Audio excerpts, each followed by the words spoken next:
BRS గద్దెలు Sammakka సారక్కల గద్దెలతో సమానమని వాటిని ముట్టుకుంటే రేవంత్ భస్మమైపోతాడని ఫైర్ అయ్యారు మాజీ డిప్యూటీ సీఎం రాజయ్య. జనగామ జిల్లా బీఆర్ఎస్ ముఖ్య కార్యకర్తల సమావేశంలో పాల్గొన్న రాజయ్య రేవంత్ పాలన అబద్దాల కోరు పాలన అని ధ్వజమెత్తారు.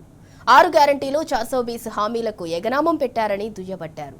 కాంగ్రెస్ వర్గం ఎదురు తిరిగితే రేవంత్ చంద్రబాబు పంచన చేరటానికి రంగం సిద్ధం చేసుకుంటున్నాడని ఎద్దేవా చేశారు. హుజురాబాద్ ఎలక్షన్ పోయినాం, తర్వాత హుజూర్ నగర్ ఎలక్షన్ పోయినాం, తర్వాత అనేక హైదరాబాద్ మంగళాట్ కార్పొరేషన్ ఎలక్షన్ కూడా పోవడం జరిగింది. రకరకాల పోయినాం.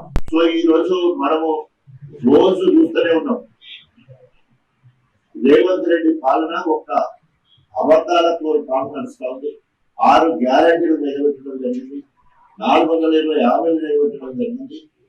రోజుకు ఒక మాట నిన్న మాట్లాడతాడు రేవంత్ రెడ్డి, నిన్న మాట్లాడతాడు బీఆర్ఎస్ పార్టీ భూస్థాపితం చేస్తున్నట్టు ముఖ్యంగా సమాధి చేస్తాడు. బీఆర్ఎస్ పార్టీ తెలంగాణలో సమాధి చేస్తానమాట తీవ్రంగా. సిగ్గు ఉండాలి, శరం ఉండాలి. నీకు సమాధి కట్టబోతా ఉన్నారు, నీ అనుచర క్యాబినెట్ మంత్రులే నీకు సమాధి కట్టబోతున్నారు. నువ్వు మరి విదేశీ పర్యటనలో వారం రోజులు పోతామట, ఇక్కడికి వచ్చారంటే నీ సీట్ ఏమైతుందో తెలియని పరిస్థితి ఉన్నది. అలా పేపర్లో చూస్తా ఉన్నాం. ఇలా కాంగ్రెస్ వాళ్ళందరూ తిరగబడితే మళ్ళీ చంద్రబాబు నాయుడు సంఖ్యలో చూడటానికి నువ్వు రంగం సిద్ధం చేసుకుంటామని కూడా చెప్పడం జరుగుతుంది. నస్మా జాగ్రత్త రేవంత్ రెడ్డి. ఒక్కసారి మరి మళ్ళెత్తు మాట బీఆర్ఎస్ పార్టీ అంటే మొత్తం బీఆర్ఎస్ పార్టీ అందరు కలిసి ఒక్కసారి ఫూ అని ఉంచే ఎక్కడికో కొట్టుకో పరిస్థితి ఉంటుంది.